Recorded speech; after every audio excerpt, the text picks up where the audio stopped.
Bienvenidos al estudio de la Palabra de Dios. En esta oportunidad les damos esta cordial bienvenida a todos los hermanos y hermanas en Cristo Jesús y a todos los amigos y público en general que por la gracia de Dios tienen la oportunidad de poder participar de este estudio que realizamos cada día, una hora de comunión con Dios, una hora de estudio de la Palabra de Dios. Estamos estudiando esta serie de estudios de justificación por la fe en el garante Cristo, que invita a recibir la justicia de Cristo, que se manifiesta en la obediencia perfecta de los mandamientos de Dios. Ese es el mensaje que estamos estudiando en este tiempo de gracia. Estamos en el estudio número 422 de esta serie, Salvación por la justicia de Cristo. Este glorioso y precioso mensaje fue enviado para este tiempo del fin en 1888 en el Congreso de Minneapolis, que se desarrolló en dos partes, comenzando el 10 de octubre hasta el 4 de noviembre. Estamos estudiando primeramente el contenido del mensaje. ¿Cómo fue predicado este mensaje? Necesitamos conocer la amplitud, la profundidad del mensaje de justificación por la fe en Cristo Jesús. Fueron predicados por Elena White, el pastor A.T. Jones y el pastor E.J. Wagoner. Y por la gracia de Dios estamos ahora estudiando, analizando primeramente los sermones de Elena Harnon de White. Estamos en el sermón número 6 que fue presentado el 20 de octubre, avanzando en la experiencia cristiana. Hemos comenzado a estudiar este sermón y hoy vamos a terminar.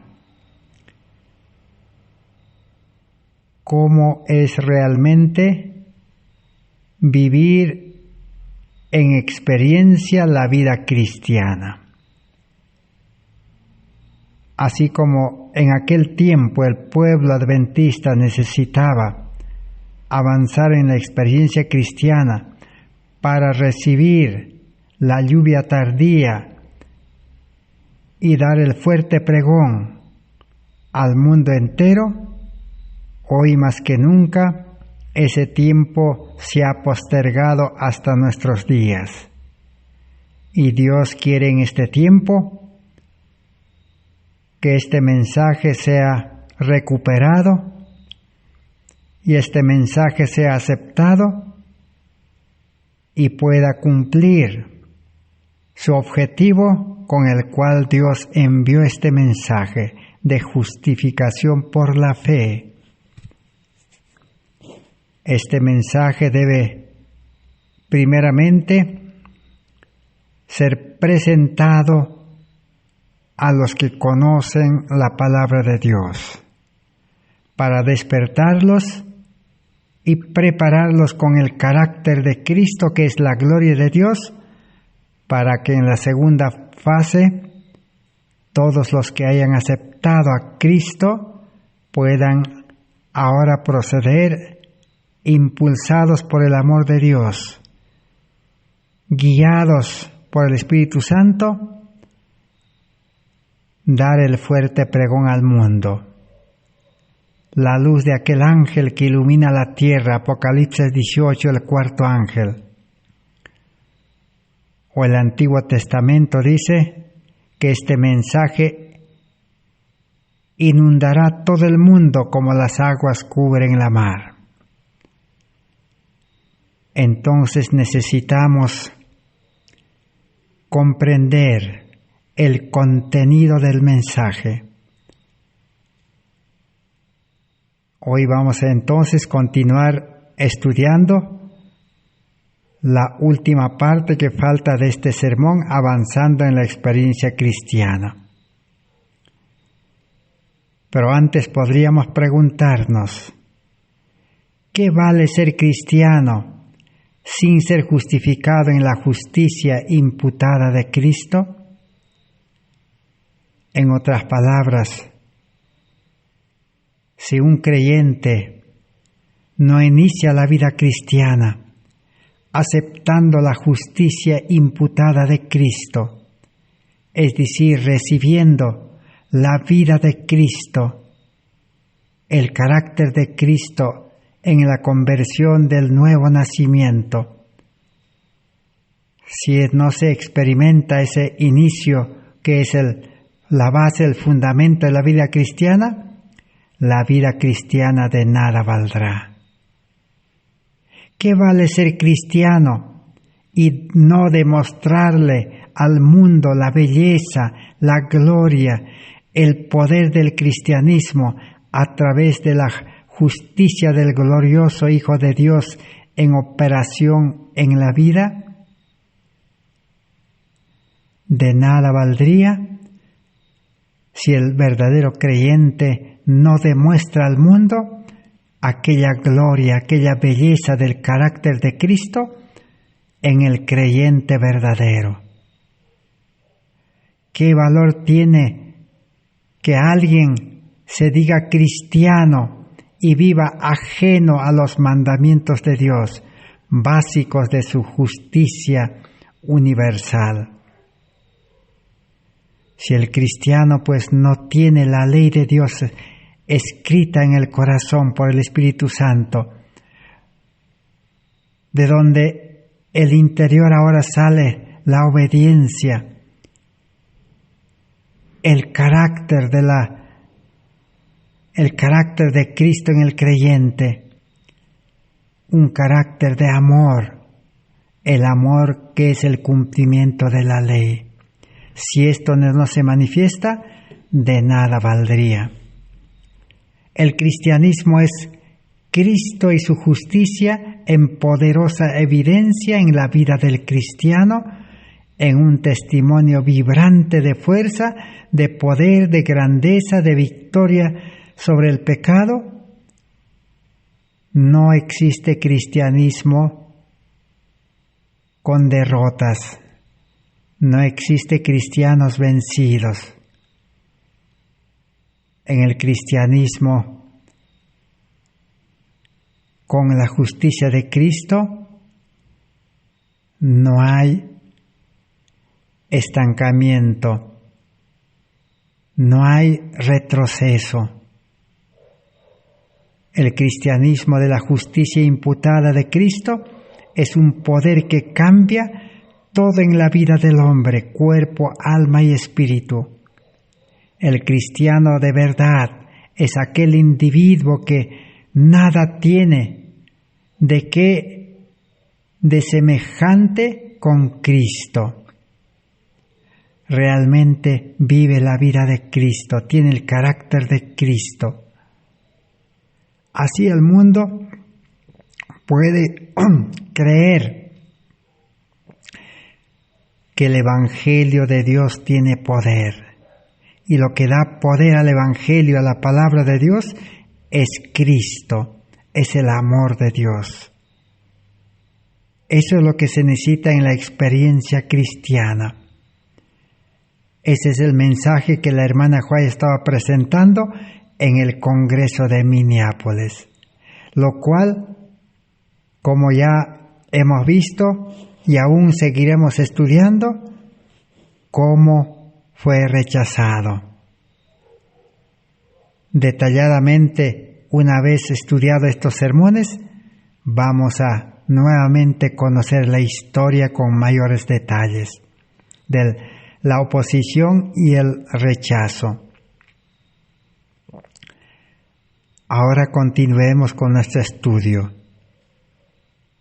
Hemos aprendido de que la vida cristiana es vivir en la vida de Cristo. Como dice el apóstol Pedro, en la vida divina, en naturaleza divina. Es vivir en vida espiritual, no en vida carnal, no en naturaleza humana pecaminosa. La humanidad debe unirse a la divinidad para vivir en la vida divina y así demostrar de que el ser humano unido a Dios puede vivir una vida de victoria sobre el pecado, puede vivir una vida de santidad, puede vivir en una vida de perfección de Cristo, su justicia. Pero Satanás no estará, dice, tranquilo. Si es posible, tratará, dice, de engañar a los escogidos.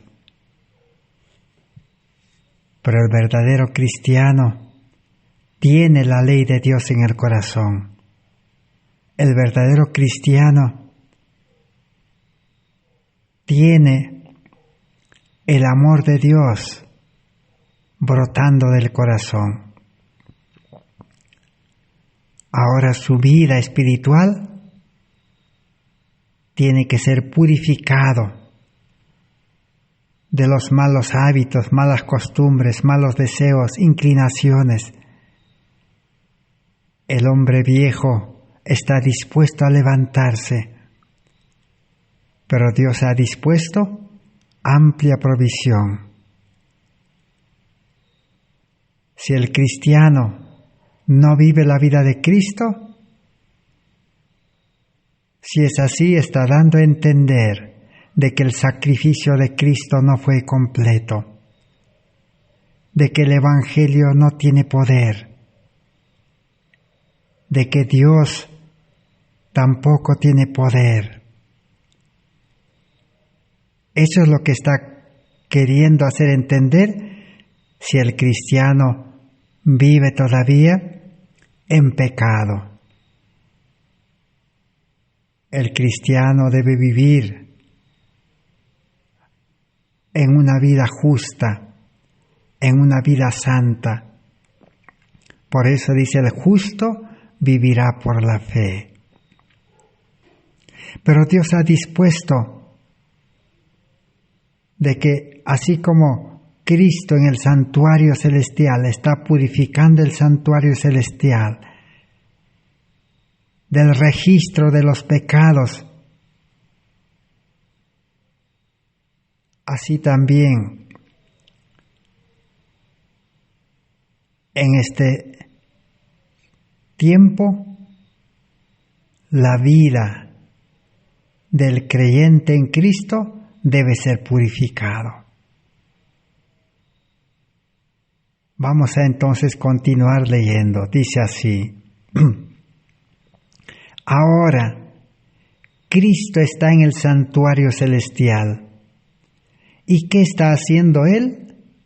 Haciendo expiación por nosotros, purificando el santuario de los pecados del pueblo. Cristo es abogado, intercesor.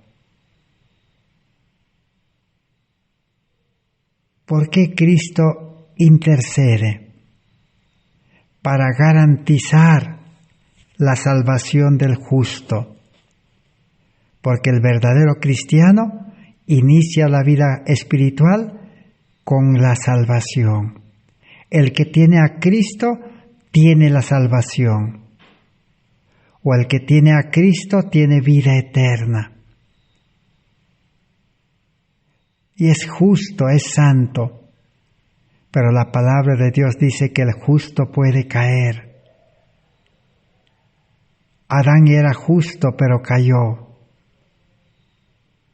Pero para garantizar de que el justo, aunque caiga, puede levantarse, Cristo intercede en el santuario celestial, hay abogado. Entonces no hay excusa para quedarse caído. Hay gracia, hay perdón y hay restauración. Eso es lo que el santuario indica o enseña o presenta que hay solución. Entonces dice, si Cristo está purificando el santuario celestial, entonces tenemos que entrar por fe en el santuario con Cristo. Tenemos que comenzar la obra del santuario de nuestras almas. Tenemos que purificarnos a nosotros mismos de toda contaminación. Tenemos que purificarnos a nosotros mismos de toda contaminación de carne y del espíritu, perfeccionando la santidad en el temor de Dios.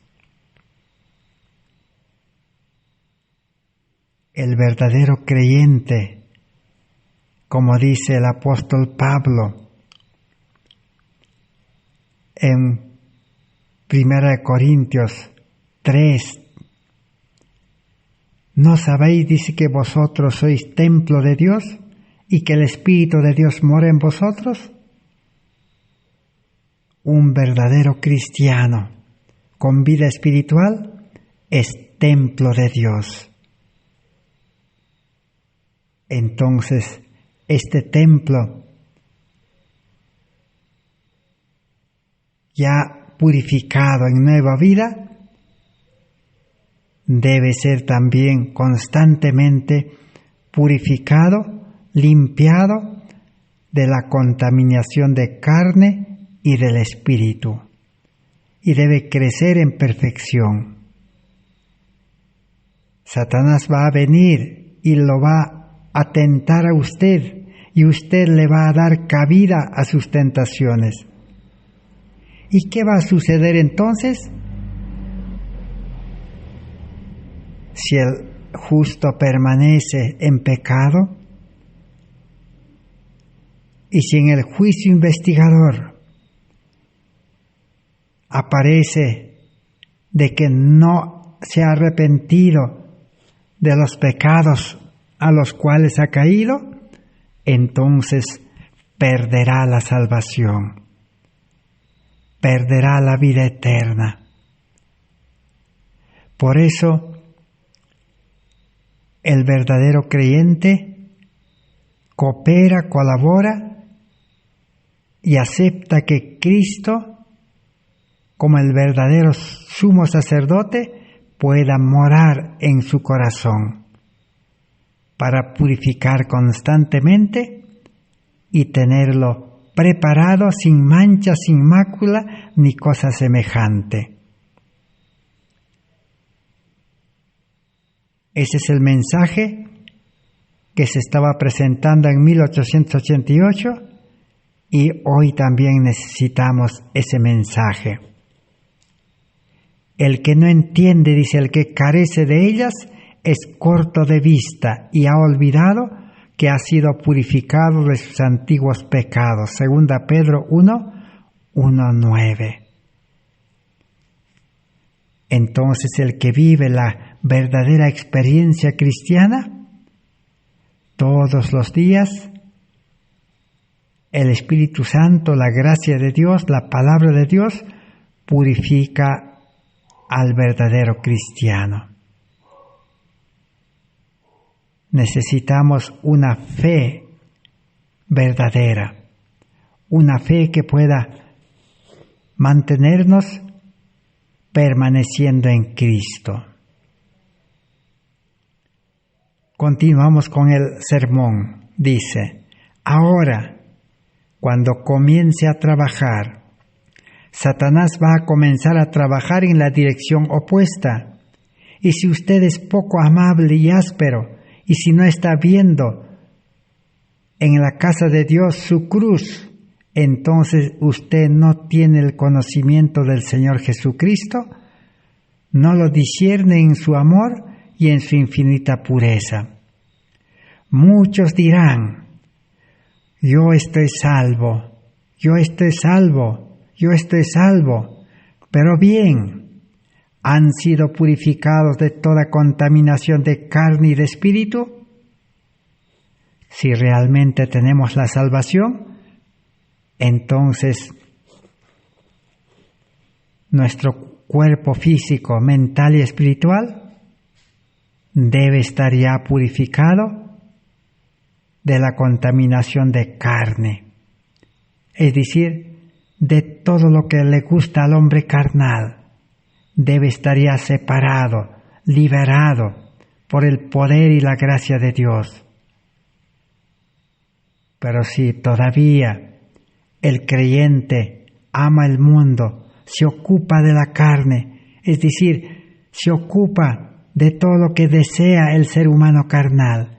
¿Cuál es su mayor deseo del ser humano carnal? Es tener todo en este mundo: casa, carro, dinero y todo lo que existe en el mundo.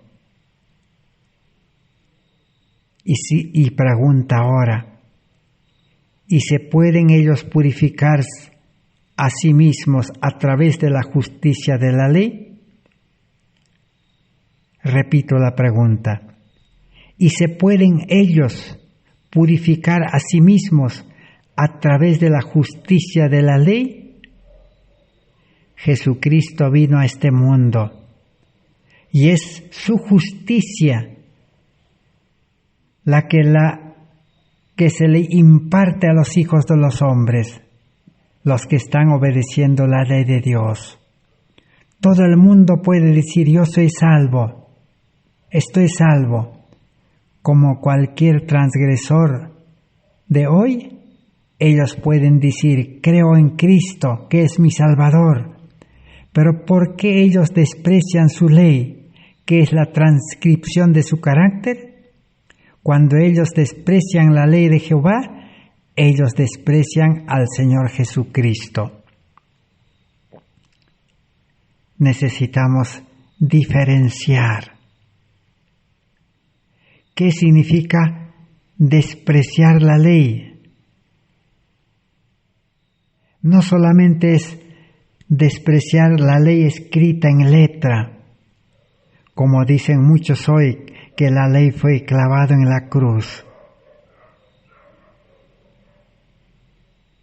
Pero sin entender el Evangelio, muchas veces dicen la verdad. Al decir que Cristo fue clavado en la cruz, están diciendo que la ley fue clavada en la cruz. Pero, ¿por qué ellos desprecian su ley, que es la transcripción de su carácter?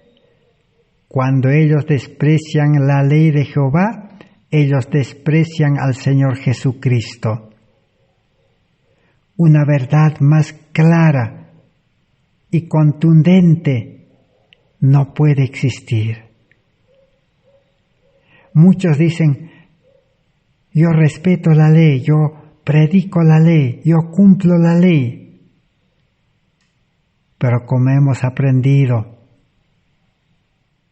la ley solamente es la copia del carácter de Cristo. La ley solamente nos indica nuestro deber y la ley nos muestra nuestro pecado también. Pero la ley no nos puede salvar del pecado. Por eso aquí dice: cuando ellos desprecian la ley de Jehová, ellos desprecian al Señor Jesucristo. La ley real, la ley verdadera, la ley viviente es Cristo, es Dios, el Espíritu Santo. Entonces, para no despreciar su ley, necesitamos aceptar a Cristo para vivir una vida cristiana conforme el plan de salvación. Entonces no olvidemos que la verdadera ley es Cristo. Pero todo aquel que no ha dejado entrar a Cristo en su corazón, entonces está despreciando la ley. Ahora quiero decirles, antes de terminar, que tenemos un maravilloso amigo en Jesús, el cual vino a salvar a su pueblo de la transgresión de la ley. ¿Qué es pecado? La única definición de pecado es la transgresión de la ley. Jesús dice, ¿a qué vino a este mundo? A salvar a su pueblo del pecado, de la transgresión de la ley. ¿Y cómo quiere salvar? No imponiendo órdenes, mandatos, reglas, sino escribiendo los principios de la ley de Dios en el corazón renovado, en un corazón limpio, puro, santo, para que la obediencia corresponda y sea una obediencia perfecta y completa. Entonces, aquí está Jesucristo, el cual viene y nos imparte su justicia. No podemos vencer con nuestra propia fuerza, sino que por la fe en Él, si usted cree en Jesucristo, entonces lo tendrá hoy mismo. ¿Por qué necesitamos no solamente aceptar la ley escrita, sino por qué necesitamos aceptar a Jesucristo? Porque Jesucristo es el amor. Él es todo. Y Cristo nos va a impartir su justicia cada día. Por eso necesitamos a Cristo. Pero muchos no tienen fe. Hay incredulidad. Usted tiene que creer que Él es su Salvador ahora y que Él le imputa su justicia, porque Él murió y porque Él ha sido obediente a cada requerimiento de esa ley transgredida de Dios. Entonces, necesitamos ser imputados por la justicia de Cristo. Si recibimos esa justicia en nuestra vida, entonces seremos santos, seremos puros y estaremos preparados para poder salir al mundo a predicar el Evangelio. Porque es imposible que un verdadero creyente se quede en su trabajo, en su casa. Ahora la pregunta que necesitamos hacernos es, ¿qué es lo que tiene que predicar al mundo? Sabemos que tiene que predicarse el Evangelio, unido a la ley, o la ley unido al Evangelio.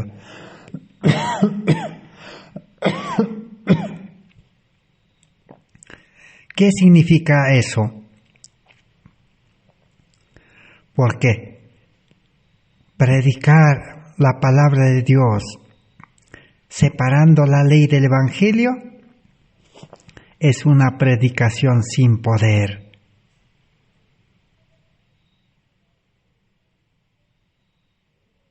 ¿Cómo serán los frutos del que predica y del que acepta el Evangelio y la ley?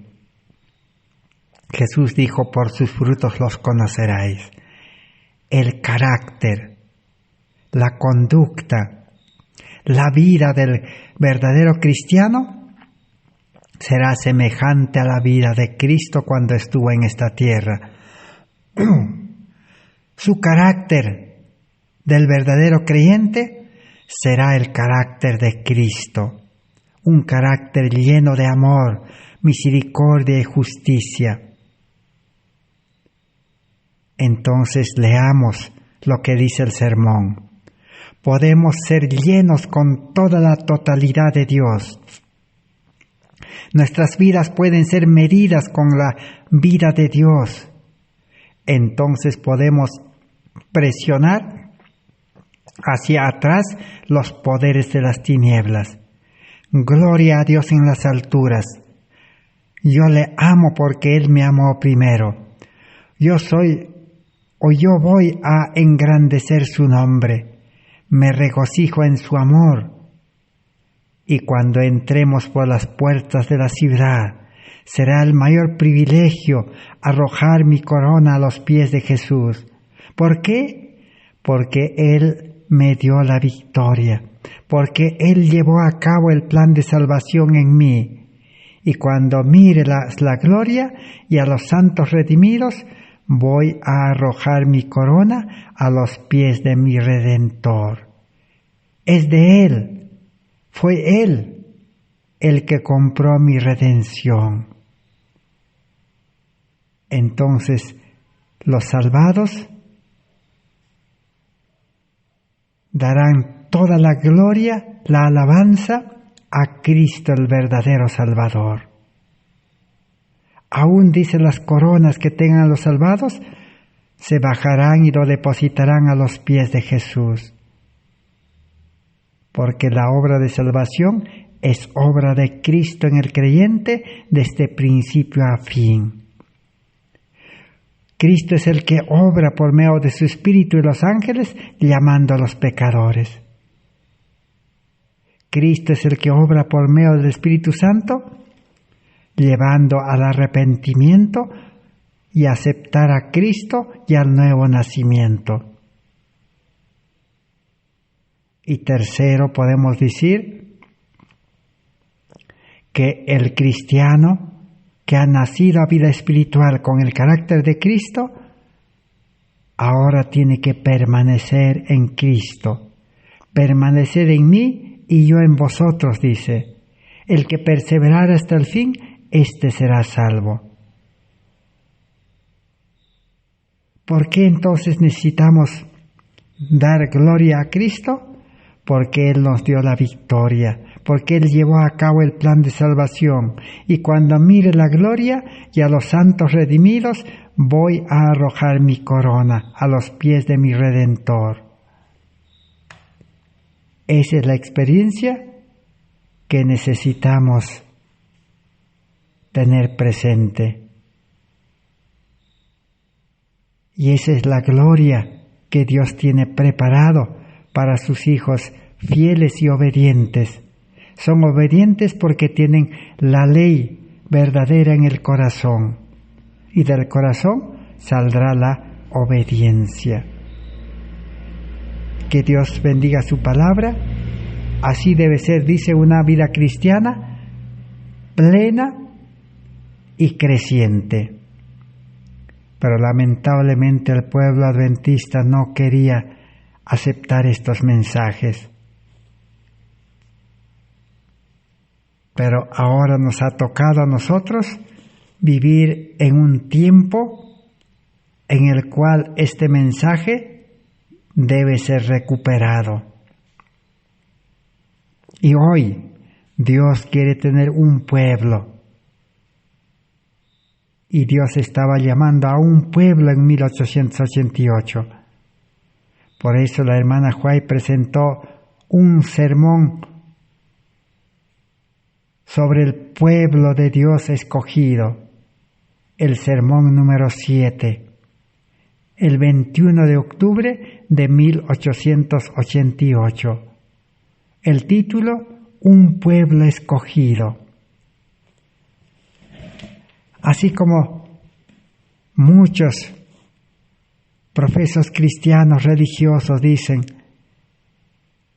que Cristo nos salva, que Cristo es el que por fe y gracia nos salva, pero si no demuestran en su vida esa salvación en experiencia, de nada vale. Ahora necesitamos estudiar sobre la iglesia o el pueblo escogido. Muchos dicen, mi iglesia es la verdadera y por eso yo voy a esa iglesia. Es posible que sea verdadera, iglesia de Cristo, pero necesitamos saber las características. Vamos a entonces comenzar a estudiar este nuevo mensaje que también presenta la justificación por la fe. Solamente el pueblo que acepta este mensaje puede ser el pueblo escogido. Está basado en 1 de Pedro, capítulo 2, 9 al 12, que dice así: Pero vosotros sois linaje escogido, real sacerdocio, nación santa, pueblo adquirido para Dios, para que anunciéis las virtudes de aquel que os llamó de las tinieblas a la luz admirable. Amados, como a extranjeros y peregrinos que sois, os ruego que os abstengáis de los deseos carnales que combaten contra el alma. Mantened una conducta ejemplar entre los gentiles, para que en lo que os acusan de malhechores, al ver vuestras buenas obras, glorifiquen a Dios en el día de la visitación. El pueblo de Dios o la iglesia de Dios, ¿cómo tiene que ser? Una nación santa, cristianos santos, elegidos, llamados, y viven una vida consagrada a Cristo, así como los sacerdotes consagraban su vida al santuario, a los servicios del santuario. Así hoy Dios quiere que cada verdadero creyente pueda entregar su vida, unirse a Cristo para ser santo. Repitamos entonces la lectura. 1 de Pedro 2, 9 al 12. Pero vosotros sois linaje escogido, real sacerdocio, nación santa, pueblo adquirido para Dios, para que anunciéis las virtudes de aquel que os llamó de las tinieblas a la luz admirable. Amados, como a extranjeros y peregrinos que sois, os ruego que os abstengáis de los deseos carnales que combaten contra el alma. Mantened una conducta ejemplar entre los gentiles, para que en lo que os acusan de malhechores, al ver vuestras buenas obras, glorifiquen a Dios en el día de la visitación. Una de las principales características para ser pueblo de Dios entonces es ser santo. Si los creyentes son santos realmente, entonces es el pueblo de Dios. Pero no está hablando aquí de la santidad de la vida carnal o santidad en la vida con el cual hemos nacido, engendrado de carne y sangre. Pero necesitamos empezar la vida cristiana de nuevo para nacer a la vida espiritual. Y el que nace a la vida espiritual nace con el carácter de Cristo, la imagen de Dios, con el amor de Dios. Entonces ahora puede impartir ese amor. Por eso dice estas palabras: señalan el alto padrón que debemos mantener delante del mundo. El verdadero cristiano ya no se complace ni busca los deseos de la carne. Y Dios sacó de Egipto a un pueblo, el pueblo de Israel.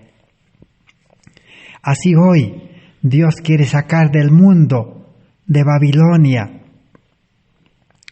a verdaderos cristianos para poder prepararlo y utilizarlo para su servicio. En todo caso, leamos. Dice así: con un brazo poderoso y con maravillosas manifestaciones de su poder, Dios sacó a Israel de Egipto, y Él los hizo su pueblo escogido, y les dio su ley. Y Él les dijo: porque tú eres pueblo consagrado al eterno Dios. El Eterno puso su afecto en vosotros y os eligió, no por ser vosotros más numerosos que todos los pueblos de la tierra, ya que sois el más pequeño de todos, sino porque el Eterno os amó y quiso guardar lo que juró a vuestros padres. Por eso os sacó el Eterno con mano fuerte y os rescató de la esclavitud de Faraón, rey de Egipto. Reconoce pues que el Eterno es tu Dios. Dios es fiel, que guarda el pacto a su constante amor por 1000 generaciones y a los que le aman y guardan sus mandamientos. Así es el pueblo escogido de Dios. Está ya liberado, salvado de la esclavitud del pecado. Y Dios invita a grandes y pequeños, a sabios y no sabios, a ricos y no ricos. Su llamado es para todos. Pero la condición es que estemos dispuestos a entregar nuestra vida para que su Espíritu Santo en el nuevo nacimiento pueda escribir, grabar en el corazón los principios de la ley de Dios, para que la obediencia pueda salir de adentro hacia el exterior. Entonces, ahora sí, el verdadero cristiano con la ley de Dios en el corazón, ¿cómo debe representar a Cristo todos los días? ¿Cómo puede representar a un Dios santo? Necesitamos aprender de la palabra de Dios. En el Evangelio de San Lucas, capítulo 5, versos 13, 14, 15, 16, ¿qué nos dice? A nosotros también nos ha dicho: vosotros sois nación escogida. Nuestra obra es mostrar sus alabanzas a quien nos ha llamado para salir de las tinieblas a su maravillosa luz. ¿Cómo vamos a hacer eso? Mostrándole al mundo que somos un pueblo que guarda los mandamientos de Dios y que andamos en armonía con la ley de Dios, nunca perdiendo de vista su piedad, su amor, haciendo todo en nuestras vidas para que esté subordinado a la palabra. Así seremos representantes de Cristo, mostrando en nuestras vidas una transcripción de su carácter. El mayor objetivo del cristianismo es reproducir y es presentar a Cristo en nuestra vida. El carácter de Cristo debe ser injertado, introducido en los verdaderos creyentes, para que el que vive por fe tenga poder para seguir predicando el Evangelio. ¿Y qué cosa es la transcripción de su carácter? Es la ley de Dios. Pero alguien dirá: yo pensé que los mandamientos eran un yugo de esclavitud. Eso es lo que el mundo adventista, legalista, piensa y pensamos.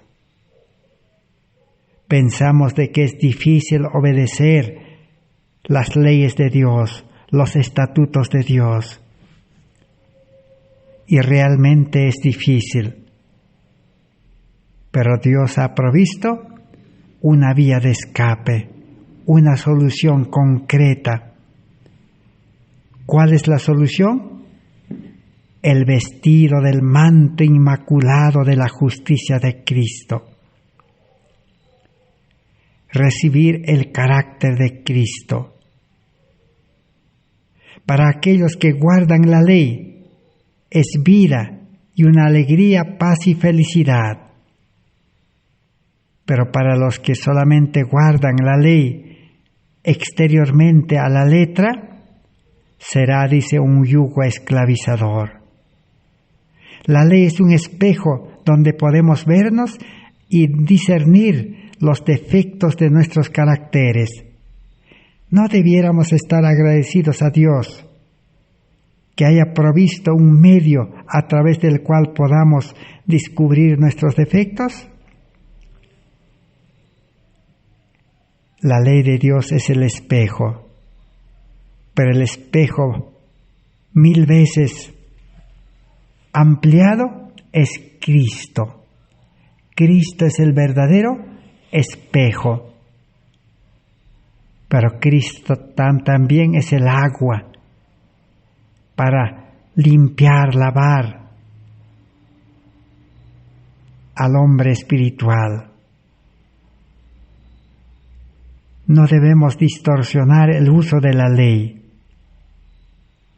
La ley fue enviada por Dios para mostrarnos nuestra vida pecaminosa, así como un espejo nos muestra las manchas. Pero ahora necesitamos el segundo paso, ir a la ley original, al autor y consumador de nuestra fe. Es Cristo, el espejo verdadero, que nos puede mostrar nuestros defectos de carácter. Y ahora saber que Cristo ha provisto medicina para levantar al caído. Entonces la salvación es por medio de Cristo. ¿Por qué? Porque Cristo es la ley verdadera, Cristo es la justicia verdadera, Cristo es el amor, Cristo es la vida, Cristo es luz, Cristo es todo. Y la hermana White en el sermón claramente al pueblo adventista le dijo: no hay poder en la ley para salvar o perdonar al transgresor. Porque el pueblo adventista se había vuelto legalista. Solo predicaban la ley y la ley y la ley. Y secundariamente mencionaban a Cristo. ¿Qué es lo que hace entonces la ley? Conduce al pecador arrepentido a Cristo. Entonces, si la salvación no es por obediencia a la ley, entonces, ¿qué hace la ley? ¿Qué es lo que hace por nosotros? Conduce al pecador arrepentido a Cristo. Y Pablo declara: y nada útil rehusé anunciaros y enseñaros públicamente por las casas, testificando solemnemente a judíos y a gentiles la necesidad de arrepentirse ante Dios. Y tener fe en nuestro Señor Jesucristo. ¿Por qué predicó arrepentimiento Pablo? Porque la ley de Dios había sido transgredida. Porque pecado es transgresión de la ley. Entonces, Pablo predicaba arrepentimiento. Hoy en día también, todo mensajero de Dios, todo líder, todos los pastores, misioneros, su trabajo que el Señor les ha dado es predicar este evangelio de las buenas nuevas al mundo entero. Dice: los que han quebrado la ley tienen que arrepentirse. ¿Por qué predicó fe en Cristo? Debido a que Cristo es aquel que ha redimido a los pecadores de la penalidad de la ley. La ley señala el remedio para el pecado. arrepentimiento para con Dios y la fe de Cristo. Entonces, ¿la ley es comparable? Podemos comparar la ley con un río. Muchas veces las ilustraciones son necesarias para comprender la función de la ley y el objetivo de la ley. Hemos aprendido de que la función de la ley es mostrarnos nuestra vida pecaminosa. Y su objetivo es llevarnos a Cristo, quien perdona y cambia el corazón y la mente y lo vuelve obediente en vida espiritual al creyente. Y el hombre viejo carnal debe quedar sepultado en las aguas del bautismo. Entonces, realicemos esta comparación sencilla y simple. Vamos a decir que la ley es el río. Vamos a compararlo con el río, la ley. Y la gracia es un salvavidas en el río. O la ley podemos compararlo con una laguna o el mar. Pero todo mar, toda laguna necesita un bote salvavidas. Por eso la ley es comparable a un río y la gracia es un salvavidas. Un hombre se está ahogando en el río. Le lanzamos un salvavidas y al caer en el río, ¿acaso secaría el río para que el hombre fuese salvo? No. Así, el río de la ley no terminó con el salvavidas de la gracia. Un pecador está delante de la ley que lo quiere condenar. Llega la gracia y exclama a la ley y le dice: ¿qué pasa con este Hijo de Dios? La ley responde: Él me ofendió y debe morir. Yo lo exijo. Pero la gracia replica: Él ahora es mío, dice. Yo lo salvé. Él no va a pecar más contra ti ya. Se lo entregué a Jesús, el Salvador, que ya pagó su crimen contra ti. La ley responde: bien, entonces no lo podré condenar más. Esa es la sencilla comparación que podemos hacer. La ley es como un río, como el mar, como el lago. Y el ser humano se está ahogando en el río, en el mar o en el lago. Porque el ser humano no puede cumplir la ley. Romanos 8:7 dice: el hombre carnal no puede someterse a la ley, no puede cumplir la ley, es imposible, se está ahogando. Y la ley dice que debe morir. La paga del pecado es muerte. Está condenado a morir, ahogándose. Pero llega la gracia y le exclama a la ley: ¿qué pasa con este Hijo de Dios? La ley responde: Él me ofendió y debe morir, y yo lo exijo. La gracia replica: Él ahora es mío. Yo lo salvé. Él no va a pecar más contra ti. Se lo entregué a Jesús, el Salvador, que pagó su crimen contra ti. La ley responde: bien, entonces no lo podré condenar más.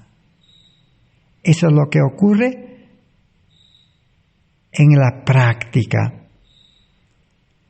Por eso, la ley debe unirse a la ley real. Es decir, la copia de la ley, que son los 10 mandamientos, debe llevarnos a Cristo, la ley original, al amor completo y verdadero en Cristo. Así que usted se extraña que Satanás se quiera deshacer de la ley. Él y todas sus agencias están luchando para pisotear los mandamientos de Jehová y erigir una norma propia. ¿Qué quiere hacer Satanás? Deshacerse de la ley, hacer creer que la ley ha sido abrogado, hacer creer que la ley es una carga, es pesado. Y realmente es carga y pesado porque uno no ha estudiado a conciencia y no ha logrado comprender en su contexto espiritual. La ley no puede salvar. Es como el río o como el mar. El río no puede salvar al que se está ahogando. ¿Quién es el que puede salvar? Es la gracia, es Cristo. Pablo declara: yo no hubiera conocido el pecado sino por medio de la ley.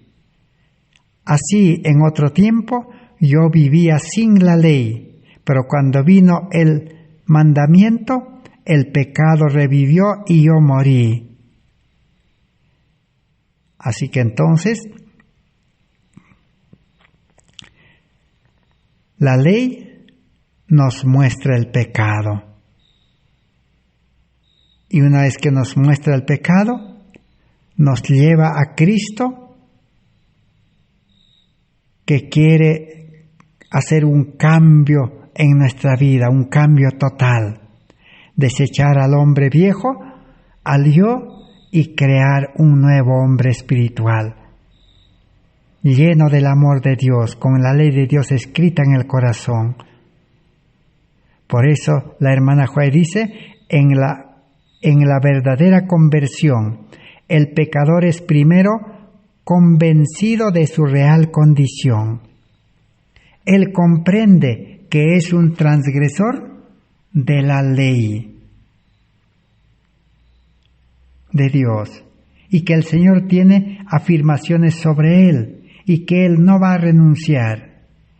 Él ve que la conexión entre sí mismo y Dios ha sido quebrada, pero que si él se arrepiente de sus transgresiones, confiesa su pecado y se aferra por fe a la gracia de Cristo, la conexión que ha sido quebrada será restaurada. Y una vez que sea restaurada la conexión, así como se injerta una planta y prende, así es unirse a Cristo. El que se une a Cristo, que tiene raíz santa, la rama que se ha unido será santa también, dice el apóstol Pablo en Romanos capítulo 11, verso 14 al 24. Y una vez restaurado, una vez convertido, una vez unido a Cristo, dice, Jesús les imputó su justicia para que ellos continuaron. No, pero el Salvador tomó sobre sí mismo la culpa de los seres humanos y les imputó su justicia para que ellos continuaran violando los preceptos de Jehová. Es decir, los cristianos que recibieron la vida de Cristo al inicio, ahora seguirán, dice, violando, desobedeciendo la ley de Dios. No, en ninguna manera. Cristo vino porque no había ninguna posibilidad que el hombre guardara la ley en su propia fuerza. Él vino para traerle fortaleza para obedecer los preceptos de la ley. Entonces Jesús vino a cumplir la ley. Para que el hombre obtenga la vida eterna, el poder divino tiene que unirse con el esfuerzo humano. Por eso Jesús dijo en San Juan 15:5, sin mí nada podéis hacer. Pero Él dice nuevamente, si piden cualquier cosa en mi nombre, yo lo haré. San Juan 14:14. Tenemos el derecho de aferrarnos del brazo del poder infinito. Cuando Cristo vino al mundo, todo el cielo fue derramado en este gran don. El mismo Dios vino a nosotros en Cristo. ¿Tanto tiempo hace que estoy con vosotros y no me has conocido, Felipe?, le dijo Jesús en San Juan 14:9.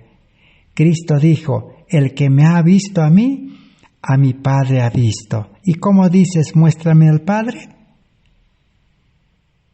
Entonces,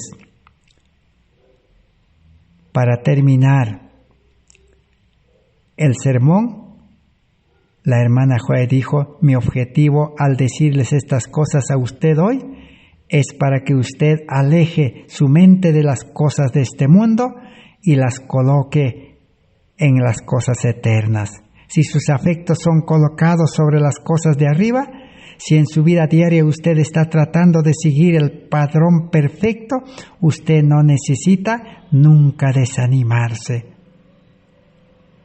Entonces, ¿para qué estamos en este mundo? Para representar a Cristo y para ser una bendición para nuestro prójimo. Cristo tiene que ser formado en nosotros, la esperanza de gloria, el hombre interior. Tenemos que vivir su vida de Cristo para que nuestras vidas le muestren al mundo el amor de Dios y el poder del Evangelio. Así es una vida cristiana plena y verdadera en Cristo. Que Dios pueda bendecir su palabra y gracias por su amable atención de todos los hermanos en los diferentes países de habla hispana. Que Dios pueda permitir que la ley y el Evangelio puedan hacer su obra en nosotros. ¿Quién es la ley y el Evangelio? Es Cristo, porque Cristo es la ley y Cristo es el Evangelio. Cristo es el que obra en el hombre la obediencia, para que el creyente sea solamente un instrumento en las manos de Dios. Así la vida cristiana puede ser una vida sin desánimo, una vida cristiana que no se queja, una vida cristiana que diariamente avanza, para que el mundo crea que Dios realmente da nueva vida y Dios concede su espíritu y poder para vivir en esa vida y permanecer hasta la venida de Cristo. Gracias a Dios, que la bendición de Dios sea con todos. Amén, así sea.